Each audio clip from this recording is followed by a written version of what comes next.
Hello, everyone. My name is Tiffany Ebeling, and my group members Ryan Jones and Violet Rack have made this presentation for our group replication study for our course Advanced Applied Behavior Analysis for Ball State University. As a group, we decided to replicate Matthew Norman's 2008 study titled Increasing Physical Activity Through Self-Monitoring, Goal Setting, and Feedback.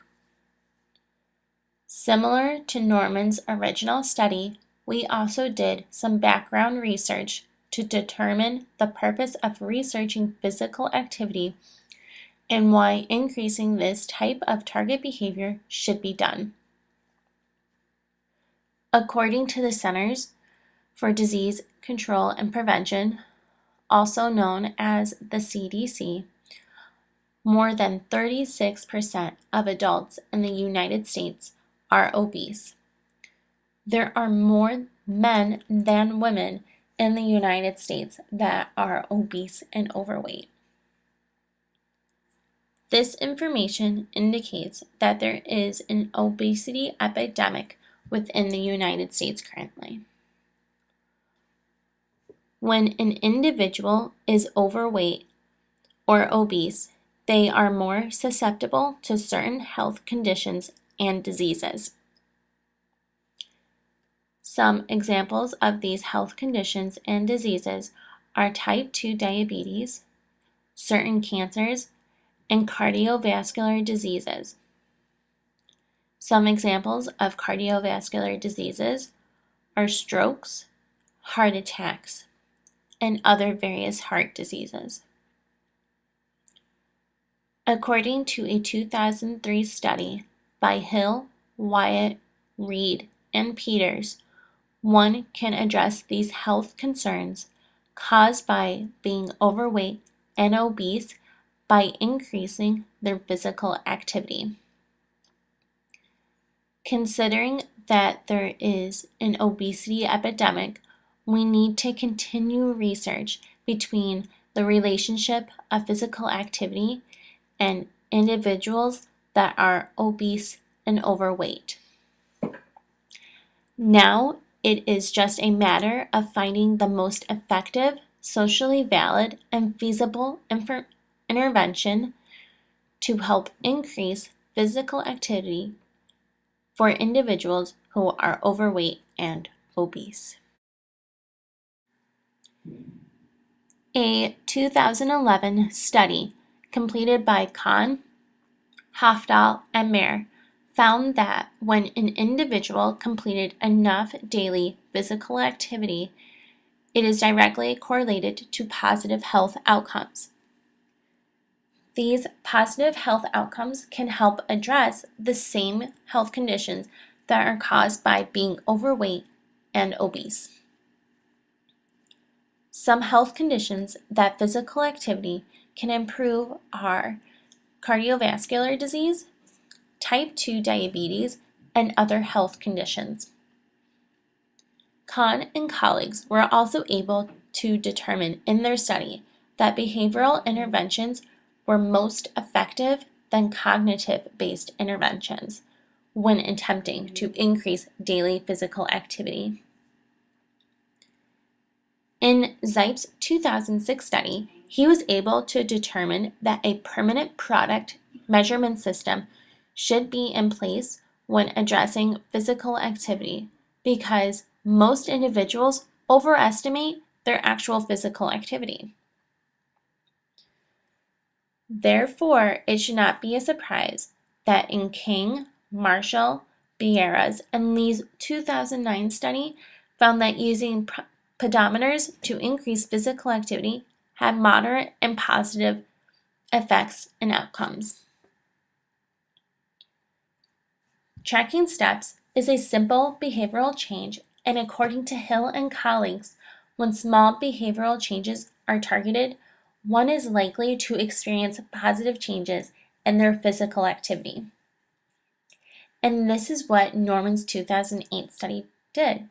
He used small behavioral changes in his intervention in order to target increasing physical activity.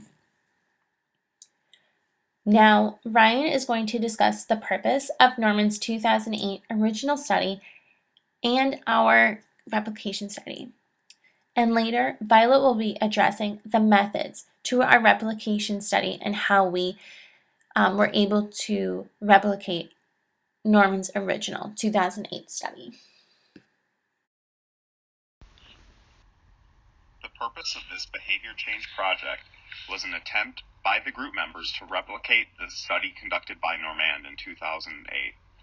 In the original Normand study, the effect of self-monitoring on number of steps taken on a daily basis was assessed. For the original study, baseline data was tracked for the participants. Data was recorded on a weekly basis, with the total count each week then being divided by 7 in order to determine the average number of steps taken by each participant on a daily basis. Participants were not able to track how many steps they took per day during baseline, though this data was recorded by the study implementers. Once stable baseline data was established, a treatment phase was implemented. For the treatment phase of the Normand study, participants were able to monitor the number of steps taken each day and week with the use of a pedometer. Similarly, this replication study, in an attempt to show generalization of the results found in the Normand study, implemented a multiple baseline across participants' research design to examine the effects of self-monitoring on steps taken by the participants. This replication study implemented similar procedures, though some modifications were made. The modifications will be discussed in the methods section.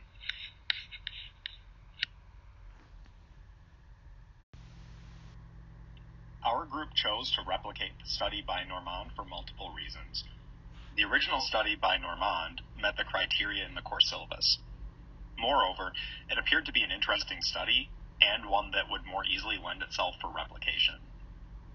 The original study is one that would allow for all 3 participants to conduct the study and check one another's data without having to be present in the same location. It also allowed for all 3 participants with different schedules and routines to conduct the actual replication. This study was also one that could be applied to all 3 participants in daily lives and was able to be conducted without purchasing or making additional materials. Group members agreed the study would lend itself for modification. Since all 3 members expressed concerns over the time available to conduct the replication project, this made the Normand study an appealing study to target for replication. Given the time constraints present within the replication project, as well as the nature of the study and its applicability to all 3 participants, the Normand study was chosen for replication by group members. The participants of this replication study included Violet, Ryan, and Tiffany, 2 females and 1 male. They were all able-bodied and have semi-active lifestyles. In the original study, there were 4 adults that participated in the study, 3 males and 1 female. One of them ended up withdrawing from the study. All of the participants in the original study were also all healthy with active to semi-active lifestyles. The ages of the original participants ranged from ages 39 to 59.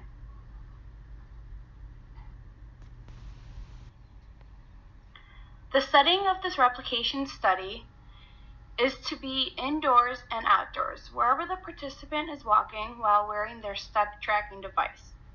The device will be put on in the morning when the participant starts their daily routine, and then will be taken off at night when the participant is going to sleep and steps can no longer be counted. The materials for our replication study included a device to keep track of the steps that are taken each day by each participant. In our particular study, we used a Fitbit watch and a GearFit 2 watch. In addition to these devices, a mobile application needed to be downloaded on our smartphone to be able to track the steps that are taken. At the end of each day, we screenshot a picture of the steps for IOA purposes. So, in addition to having a device to track the steps, A phone with a camera, tablet, or other device that has a camera function will be needed. In the original study, a pedometer that was attached to each participant's waist was used. In order to provide feedback, monitoring, and goal setting, the participants used an email address to email each other back and forth. They also used a single time series graph to show steps, goal lines, and new step goals. Another item that was used in the original study was tape to use to cover the participants' pedometer during baseline so they cannot see how many steps they were taking. In our replication study, we simply did not look at our watches and did not see how many steps were taken after each day. The behavior being tracked in our replication study is steps taken per day.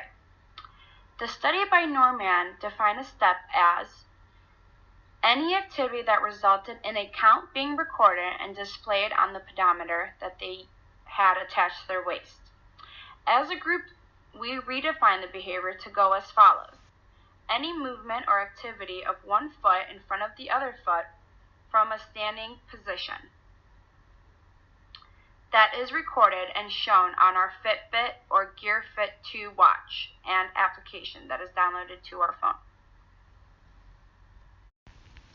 Data for a replication study will be collected using a permanent product recording system in the form of frequency data, as recorded on our tracking device, the Fitbit or Gear Fit 2, and the mobile phone application. During the original study, a permanent product recording system was also used. The new Lifestyle 2000 pedometer was used instead of the Fitbit or Gear Fit 2 watch. During the original study, body weight used with pounds was also tracked prior to intervention, but because no weight was lost, these data results were not used. Data will be tracked on a daily basis in order to determine the average steps per day within a 2-day session period for our replication study. During the original study, a 7-day average was taken. A picture will be taken of the data each day and recorded on an Excel sheet with each date and steps taken for that specific day. In our replication study, we used a multiple baseline across participants' design. The same design was used in the original study. Baseline data will be recorded by all 3 participants.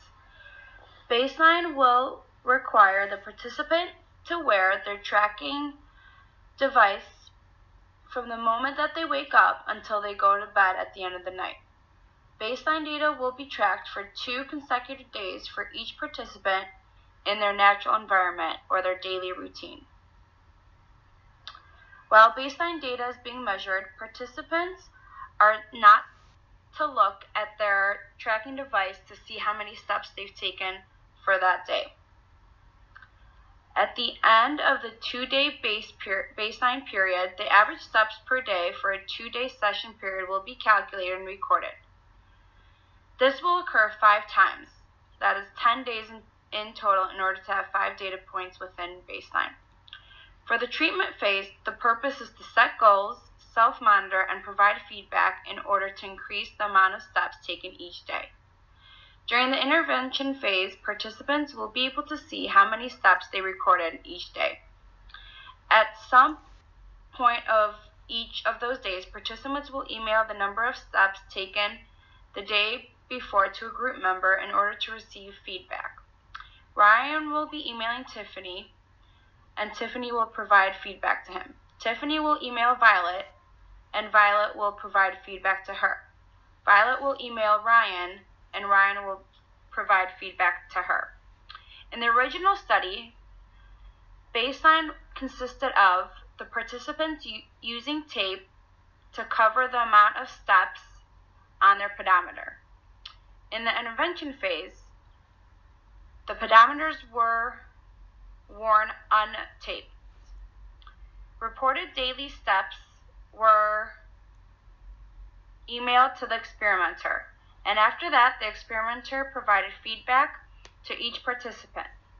Feedback in the form of phrase. Such examples included, "Good job, keep up the great work."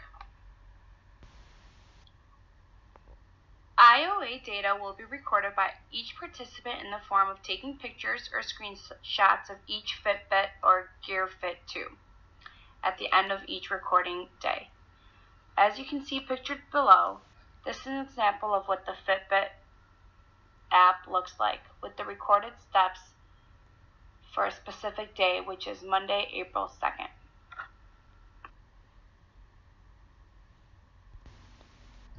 In order to obtain treatment fidelity, the 3 participants will collect data each day to represent the amount of steps taken using the tracking devices like the Fitbit and the Gear Fit 2. The data will be recorded on a daily basis via a screenshot or picture to show the number of steps tracked. This is meant to reflect physical activity for each participant. There will be goals set for each participant, and in order for all participants to receive reliability checks, the participants within the group will check on each other's tracked data for the 2-day session period via email.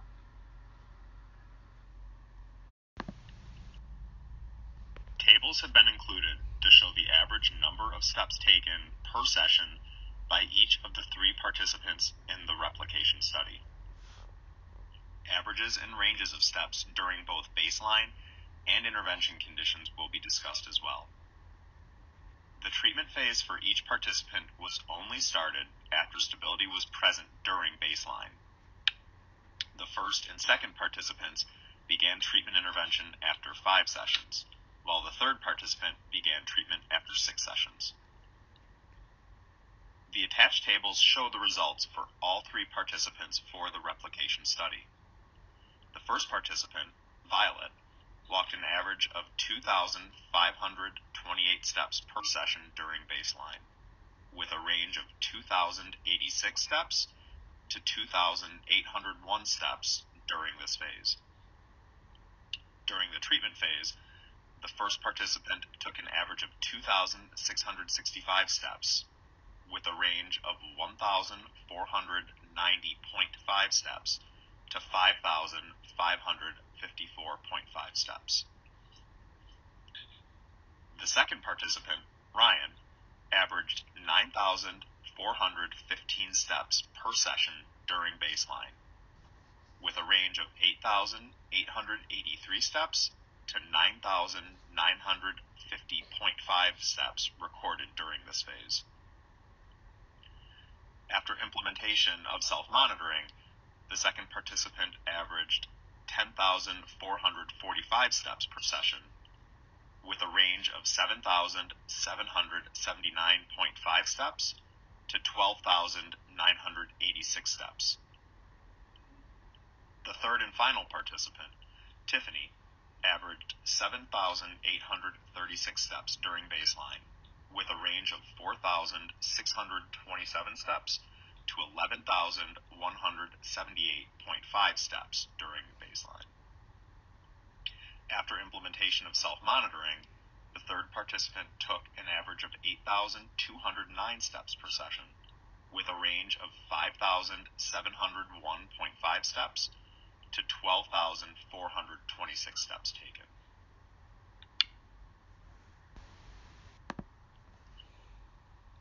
Overall, an increase in the average steps taken was reported by all 3 participants after implementation of the self-monitoring intervention.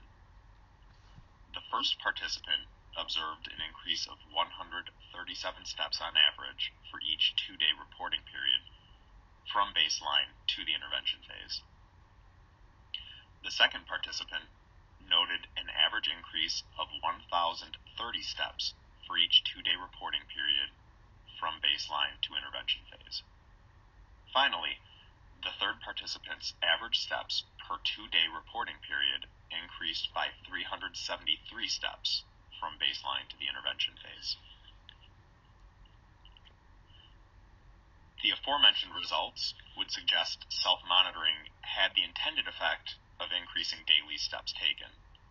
However, it should be noted that there was a greater degree of variability and therefore less stability in the results than anticipated. Moreover, while the original study by Norman showed an increase in steps taken for participants during each reporting period, this was not noted by any of the 3 participants in this replication study. While average steps taken increased, this was not a steady increase in each successive reporting period or session, as observed in the Norman study. Whereas that study resulted in an increase in steps recorded during each successive reporting period, this was not observed by any of the 3 participants during the course of this replication study. While average steps taken were higher for all 3 participants after implementation of self-monitoring, the expected result of a steady, consistent upward trend was not observed in this replication study. A multiple baseline across participants graph of the data has been included, showing data for all 3 participants. This graph provides visual representation of the results during both baseline and the intervention phase of the replication study. Of note, the graph demonstrates a general lack of stability as well as a high degree of variability in steps taken. Limitations of the replication study may have affected the results found during the replication study. There are several limitations present in the replication study that may have impacted the results. The first of which was a modification made to the time used for each reporting period from the original procedural protocol in the Norman study. Due to time constraints, reporting periods had to be reduced to 2-day periods instead of the week-long periods observed in the Norman study. Reliance on 2-day reporting periods to determine the average number of steps for each reporting period potentially led to the higher degree of variability and therefore lower levels of stability observed. This may have led to less fidelity in establishing baseline data more accurately, depicting the number of average steps taken per day by each participant prior to implementation of self-monitoring. The reliance on 2-day reporting periods to determine average steps taken may have led to a greater degree of variability. Similarly, due to time constraints, participants had to implement the intervention by a certain date. This may have led to premature implementation of the treatment intervention. Without the presence of these time constraints, a greater degree of stability may have been established prior to implementation of the treatment intervention. Another potential limitation was failure to account for variability in the 2-day reporting periods. The first participant, for example, observed an unusually high number of steps during one of the reporting periods. This led to a decrease in steps taken during the successive reporting period. Similarly, the second participant suffered a minor injury during the treatment phase that led to a notable decrease in the steps taken during one of the reporting periods. Reliance on 2-day reporting periods ensured that any variable affecting the number of steps taken during any single day would likely have greater impact on the average steps taken for that 2-day reporting period. Another limitation of our replication study was that throughout the replication project, the 3 participants realized that they all lived different lifestyles in regards to their activity levels. This made it difficult to retrieve stable data at the same time, and it also made it more difficult to contrast data to see how much the treatment actually worked. In addition to the limitations that Ryan and Violet just mentioned, were that we as participants had daily reminders that we were required to keep track of each day. One of these daily reminders was that we were required to remember to wear our device each day, all day. If we were not wearing our device that day, we would not have our data collected for this replication study, and that would have a great skew in the data because if you didn't wear your device, it was going to be 0 steps for the day. And that could greatly impact our averages for our steps. Another daily reminder that we as participants were required to remember was to provide feedback to the other participant throughout the study. For example, Tiffany, was required to provide Ryan feedback on his averages throughout this study during the intervention phase. If you didn't remember to provide feedback, this could have an impact on the motivating aspect of this intervention and again could greatly skew the results either one way or not. For an example, if I didn't provide Ryan feedback, he may not feel like he's doing a great job, or he may feel like he's doing a great job, and so this could either impact him to increase his steps and be more self-conscious of that, or maybe decrease his steps because he doesn't think he needs to. Overall, as participants and experimenters in this replication study, we determined that there were many limitations